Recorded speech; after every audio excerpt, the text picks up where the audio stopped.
Our final speaker here today is also a student, a former student of Frisco ISD, but also an employee, Alma Juarez. She graduated from Frisco High School in 2000. We've asked her to share her story of opportunities and coming full circle in Frisco.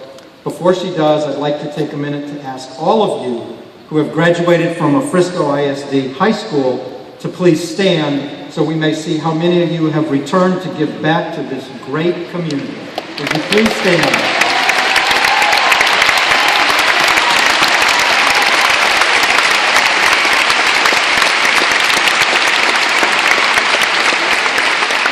All right, I'd like to introduce Alma Juarez.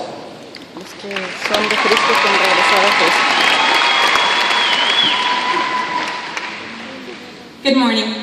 My name is Alma Juarez. I am a former graduate of Frisco High School. I am here to share my story of how Frisco ISD opened a world of opportunities for me. I was born in San Luis Potosí, Mexico, in a small house made of adobe walls and dirt floor. I am the youngest of 10. In Mexico, our financial situation was very difficult.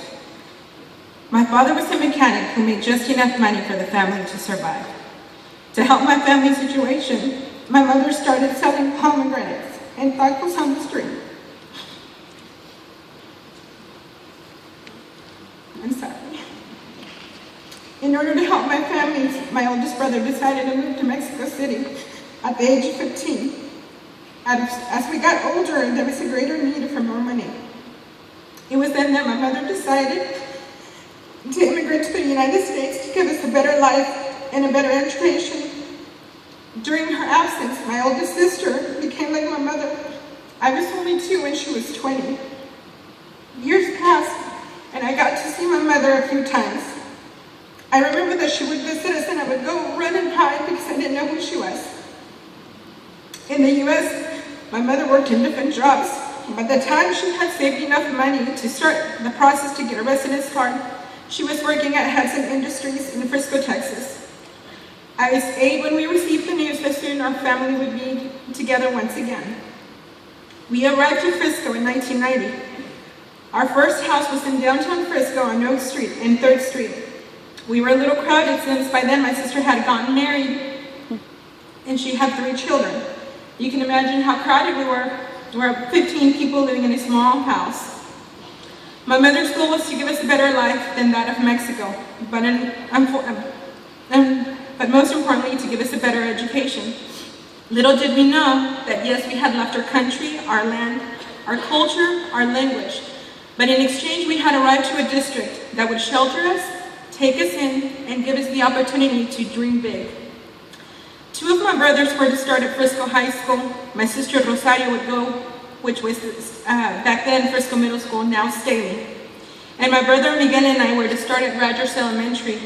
We were all to be enrolled in ESL and migrant programs. My first day of school would have been a disaster if it had not been for my ESL teacher, Miss Patricia Priesen. She was the type of teacher that would give us those concrete examples when we didn't understand. That included field trips to the post office, to the grocery store, and one of my favorites, she invited our families to a cookout at her house to make ice cream because we didn't know what that was. She was not just a teacher, she became like my mother. Her passion and dedication to teach us English was to be admired. In middle school, my ESL teacher was Miss Debbie Michael, who always had a way of cheering us up when we most needed it. That included educational field trips to medieval times and the Hard Rock Cafe. My counselor was Miss Gail West. She was, and still is, always concerned for our well-being at our home or school.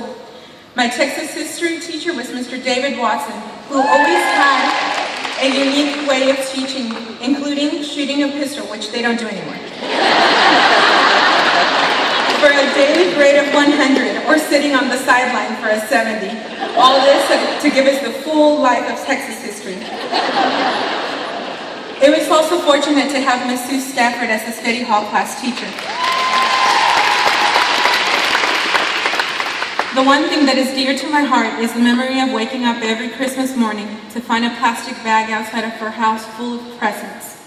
Our Santa Claus in disguise was Miss Stafford, and her elves, other teachers and community volunteers who made sure that we had a white Christmas.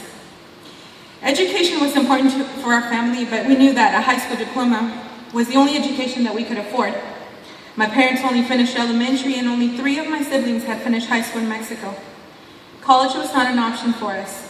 When I got to high school, I started getting involved in as many organizations, clubs, extracurricular activities, in hopes that I could increase my chances of going to college. My dream was to become a teacher, but I knew that my dream was to remain a dream. In high school, I was fortunate to have my second mother watch over me once again. By the time I had gotten to high school, Ms. Friesen had become the ESL teacher at FHS. It was her that made me realize that if I had a dream, I had to pursue it. I had heard about Frisco's Education Foundation and how it could possibly help me attend college. Ms. Friesen was kind enough to help me through the application process since my parents didn't speak English or had not filled out an application process before. I applied in hopes that I could get a scholarship and make my dream a reality. I graduated high school in 2000. I received 2 scholarships from Frisco's Education Foundation, and I was able to start college at Collin County Community College. I did 2 years of college, and I had to drop out because my family couldn't afford to help me anymore. I was sad about dropping out, but I knew that I had left something unfinished, and I also knew that a lot of people had placed their trust in me, and that I had to continue my education, and that somehow I had to find my way back to college. In 2004, I was able to get hired as the ESL aide for our district, first at Centennial High School, and then in 2008 at Staley Middle School. Both schools worked with me to be able to attend college full-time. Many years of perseverance, 11 years later, I graduated from the Texas Women's University in December of 2011.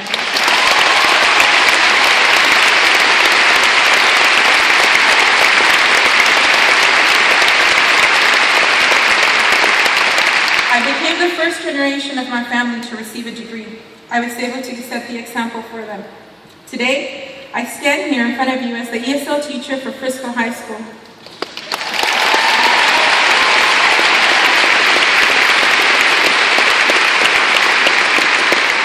I was honored to take over when Ms. Friesen retired in 2012.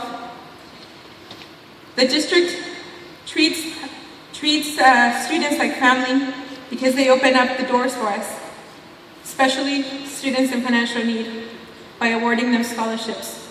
By doing so, it teaches the importance of giving back to the community. In 2011, with the help of Ms. Lisa Powers, I started Frisco's Family Tutoring Program. The goal of the program is to increase family participation in school. For 2 years, we have received the financial support of grants for great ideas through the Frisco's Education. We have managed to increase our attendance every year. The relationship that we have built with the parents and students have helped to increase their grades, participation, but most of all, make the parents feel more at ease when contacting the school. I am a living example of the impact that Frisco ISD has on children. It holds true to its mission, that it knew my name and it definitely met my need. Thank you for allowing me to share my story, but most of all, thank you teachers and staff for giving me the opportunity to reach my dreams. Gracias, mami, por todo tu apoyo y tu amor que me diste y tus sacrificios. Thank you.